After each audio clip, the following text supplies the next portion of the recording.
We've heard a lot about vaccination since the COVID-19 pandemic, but sadly the diseases we've been vaccinating against have not gone away.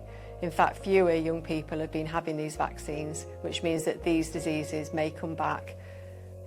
Human papillomavirus, or HPV, is one of those diseases.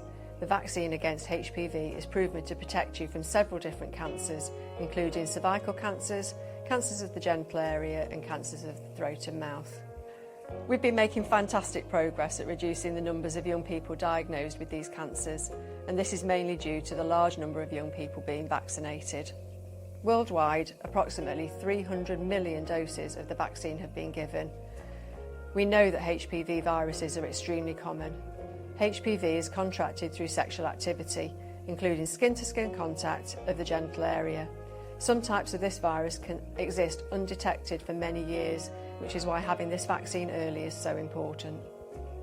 So we know that this vaccine is really effective and really safe, and that is why it's really important to vaccinate as many young people as possible so that we can eradicate or hopefully reduce these diseases for the future.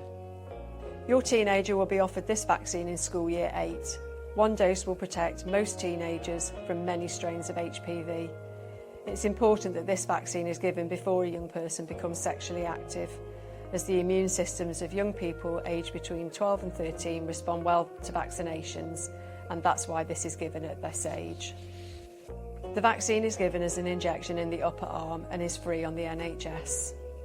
We will send out an information email through your teenager's school during year 8 with more information about when the session will be, how to complete the consent form, and this will be a few weeks before the School Aged Immunisation Team visits the school.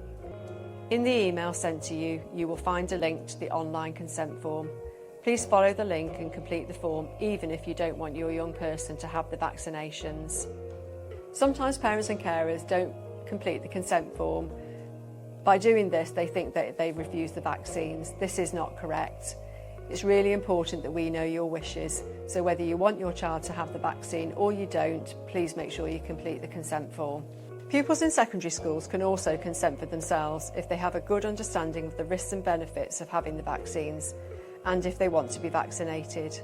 But for pupils in year 8, we would usually make every effort to contact parents and carers. We would always recommend that you have a conversation with your teenager so that we know your wishes and theirs. We know that some young people get worried about having an injection, so if you think that that's your teenager, please write it on the consent form so the nurse is aware on the day. We will do everything we can to make it as worry-free as possible. If your teenager is really scared of needles and you think they will be better having their vaccinations with you present and out of school, we can offer this in a community setting. If you're unable to complete the consent form online or struggle in any way, then please ring our office on 0300 124 0366, Monday to Friday, 9 AM to 4 PM, where someone will be happy to help you. If you would like any more information about the vaccination programme for teenagers, please visit the NHS website at www.nhs.uk.